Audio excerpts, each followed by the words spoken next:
Hello and welcome back to Hidden in the Stars. For this week's episode of Mysteries, Myths, and Misconceptions, we're talking about sounds in space. What do you think? Is there sound in space?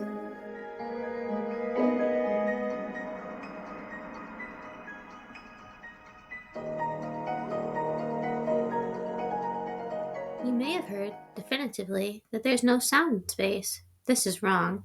There's no sound that humans can hear, well, with the naked ear in space. Ask anyone, and the first thing they'll tell you is, no way, space is a vacuum. Sound can't travel through space. I'll let you in on a little recently learned secret. They're wrong. What do you know about sound? It may be a bit more complicated than you think. Sound depends on vibration. NASA defines sound as longitudinal waves that travel through a medium like air or water. Is there air in space? Most of space is known as a near perfect vacuum. This means there's very little medium for sound to travel through. Very little doesn't mean completely zero medium, however. So, what would a medium in space be? Sound must travel through something, right? There is something there, I promise. This is where things get interesting. Time to introduce one of my favorite topics, the ISM. ISM stands for interstellar medium. This is the space between stars within galaxies made up of matter and radiation. This includes gas, dust, and cosmic rays. I like to imagine those dust balls that roll across the screen in old Western style parts of like Bugs Bunny cartoons made up of space debris when I think of the ISM. Just like clouds made up of space and outer space debris, what's it's and stuff creating a sort of thickness, just of like existence. So now that we know what the medium is, what produces these vibrations to create this sound? It's pretty awesome, and I bet you'll never guess what it is. It's black holes. Black holes are able to create sounds by their interactions with surrounding hot gases. These interactions cause disruptions making vibrations.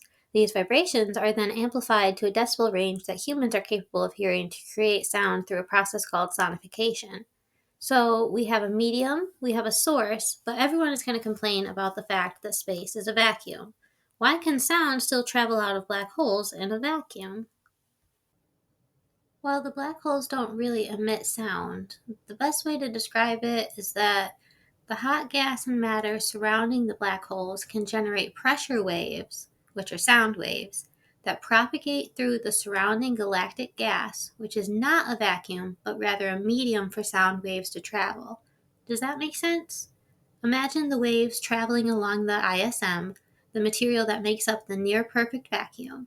Space is not quite empty, and this is one area where that's proven. For you astrophysics lovers out there, here's some data on a study done on the black hole at the center of the Perseus galaxy cluster.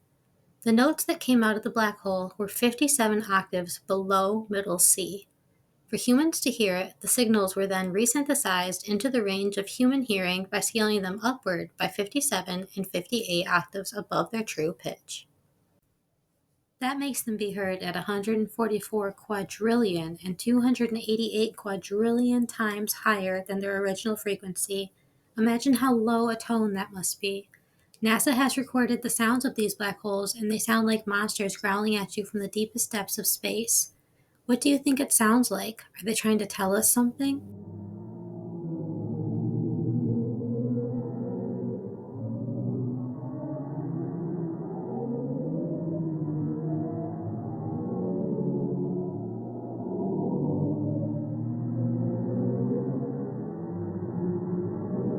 Do you have any interesting astronomy topic that may be misunderstood? Drop a comment below. Thanks for tuning into this week's episode of Mysteries, Myths, and Misconceptions. Come along and join us on our journey through the cosmos. Catch you next time on Hidden in the Stars.